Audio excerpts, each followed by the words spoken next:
How's it going, folks? Voodoo Stache here. What we're taking a look at today is going to be an entire full body movement flow, all happening from the crawling position. I like to use the crawling position a lot because it allows us to load all of our joints, our wrists, our elbows, our shoulders, our hips, our knees, ankles, kind of hit all those pieces all together at once. So when you wake up in the morning and your body feels kind of junky, not really feeling like it's working well, this is a great way to get your lymphatic system drained out, your blood pumping fresh oxygen to your nerves to make your body feel just right. So we're gonna go top to bottom.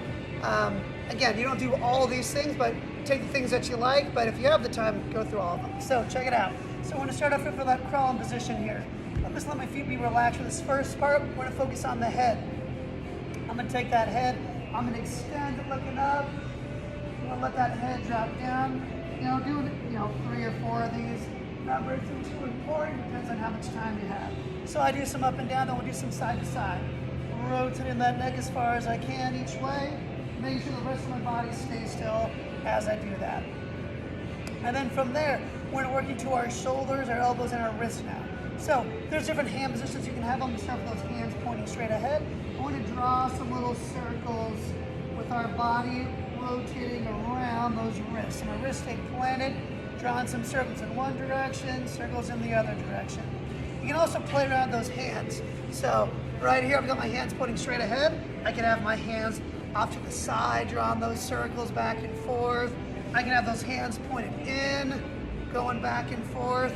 I can do those hands upside down here. Usually when I do the upside down hands, I'll do one hand upside down, let the other arm support. Keep this arm nice and straight, rotating around that shoulder, rotating around that wrist, different directions.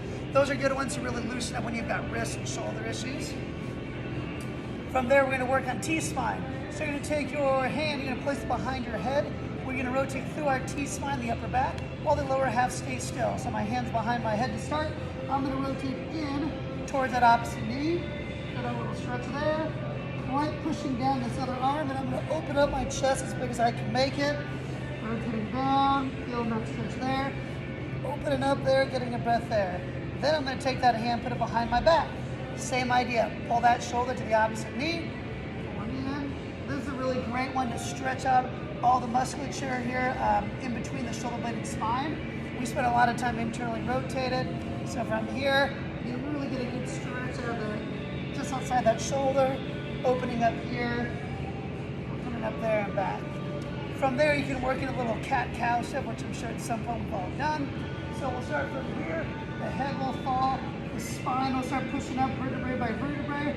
From the top all the way down to the bottom, stretching out there. And then you're gonna go tailbone, pelvis tilting, lumbar spine, vertebrae by vertebrae, T-spine, vertebrae by vertebrae, all the way to the head.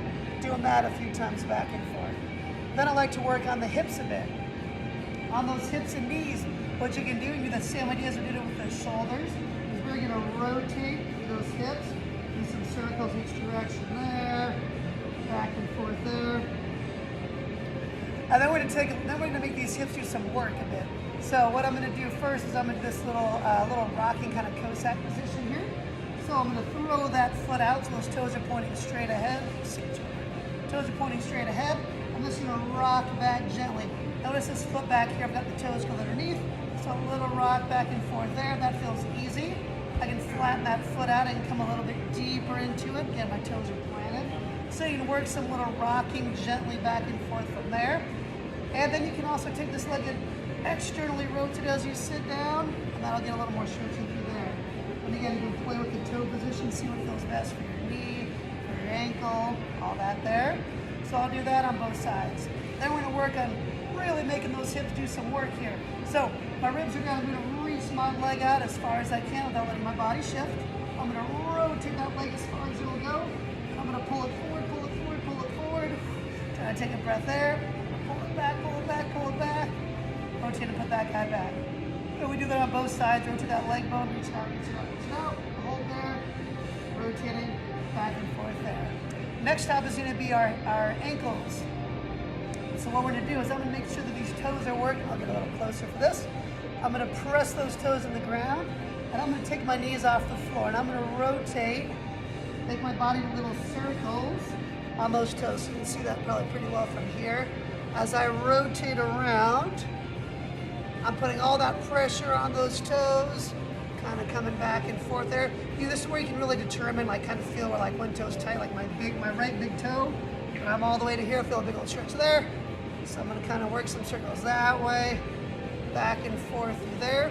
And then from there, I like to work on trying to drop all the way back and then standing up out of it. So coming down, rocking forward, rocking back, trying to find your balance from there, coming up and down. So there's a ton of different moves you can do from there. That's just a few little fun ones to play around with. So try this stuff out. Let me know how it goes. If you have any questions, don't hesitate to reach out.